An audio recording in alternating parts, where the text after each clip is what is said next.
जय श्री राम। आपका रामचरितमानस में स्वागत है। आज मैं आपको छंद और दोहे सुनाने जाती हूँ और इस छंद में कैसे श्री रामचंद्र जी ने अहिल्या को श्राप मुक्त किया है और कैसे अहिल्या माता उनसे अपने अपने आप को मोक्ष प्राप्त करने के लिए किस प्रकार उन्हें नैनों में भरकर देख रही हैं और उनको अश्रु की धारा कैसे उनके आंखों से बहे जा रही है।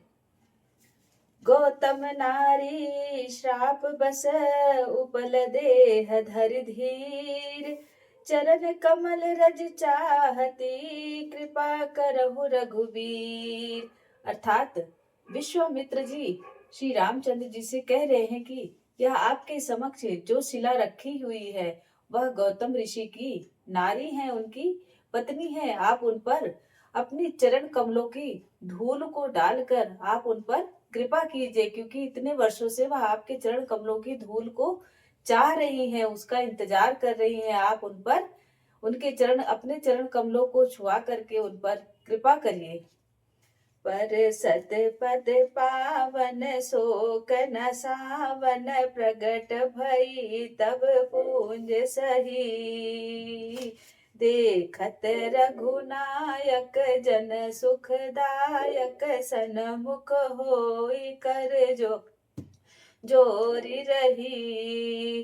श्री रामचंद्र जी के पवित्र और शोक को नाश करने वाले चरण कमलों के स्पर्श पाते ही वह पत्थर की शिला जो थी अहिल्या माता उनके समक्ष खड़ी हो जाती हैं और दोनों हाथों को जोड़ करके उनके समक्ष खड़ी होकर श्री रघुनाथ जी को देख रही हैं। अति प्रेमय धीरा पुलक शरीरा, मुख नहीं आवै वचन कही। अतिशय बड़े भागी चरण ही लागी, जुगल नयन जलधार बही।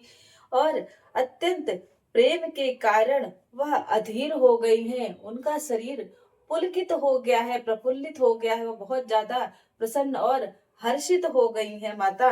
और क्योंकि उनके मुख से इसके कारण उनके मुख से एक भी शब्द निकल नहीं रहा है, अत्यंत अपने आप को बहुत ही भाग्यशाली मान रही हैं। बड़ भागनी अहिल्या प्रभु के चरण कमलों से लिपट करके रो रही हैं और उनकी आंखों से जल की धारा बहे ही जा रही है।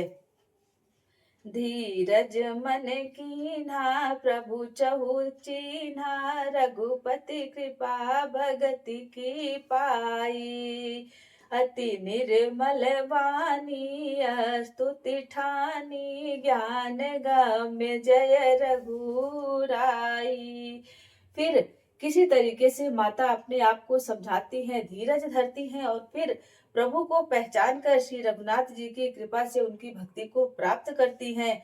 तब अत्यंत निर्मल वाणी से उसने उनकी स्तुति करना प्रारंभ किया है। कहती हैं कि हे ज्ञान के जानने योग्य श्री रघुनाथ जी, आपकी जय जयकार हो। मैं नारी पावन प्रभु जग पावन, रावण रिपुजन सुखदाई। राजीव विलोचन भव भय मोचन, पाहि पाहि शरणहि आई। माता कह रही है कि मैं एक अपवित्र नारी हूँ। हे प्रभु, आप जगत को पवित्र करने वाले, भक्तों को सुख देने वाले और रावण के आप शत्रु हैं। हे कमल नयन, हे संसार के भय को छुड़ाने वाले, मैं आपकी ही शरण में आई हूँ। आप मुझ पर मेरी रक्षा कीजिए, आप मुझ पर कृपा कीजिए। सुनि शाप जो दीन्हा, अति भल कीन्हा, पनमय अनुग्रह में जाना। देखऊ भरि लोचन हरि भव मोचन, इहि लाभ शंकर को जाना। अहिल्या कह रही है कि मुझे लगता है कि मुनि ने मुझे श्राप देकर मेरे ऊपर उपकार किया है, क्योंकि जिस श्राप के कारण मैं आपको अपनी लोचन भर मतलब अपनी आंखों से भर कर आपको देख सकती हूँ। विनती प्रभु मोरी मैं मति भोरी, नाथ न मांगऊ बर आना। पद कमल परागा रस अनुरागा, मम मन मधुप करे पाना। जिसके कारण मैं आपको नेत्र भर कर देख सकती हूँ। इसी को शंकर जी ने सबसे बड़ा लाभ समझते हैं। हे प्रभु, मैं बुद्धि की बड़ी भोली हूँ। मेरी ऐसी विनती है कि हे नाथ, मैं और कोई वर नहीं मांगती हूँ आपसे, केवल यही वर चाहती हूँ कि मेरा जो यह मन रूपी भौरा है वह आपके चरण कमलों से सदा लिपटा रहे। जेहि पद सुर सरिता परम पुनीता, प्रगट भई शिव शीस धरि, सोई पद पंकज जेहि पूजत अज, मम सिर धरऊ कृपाल हरि।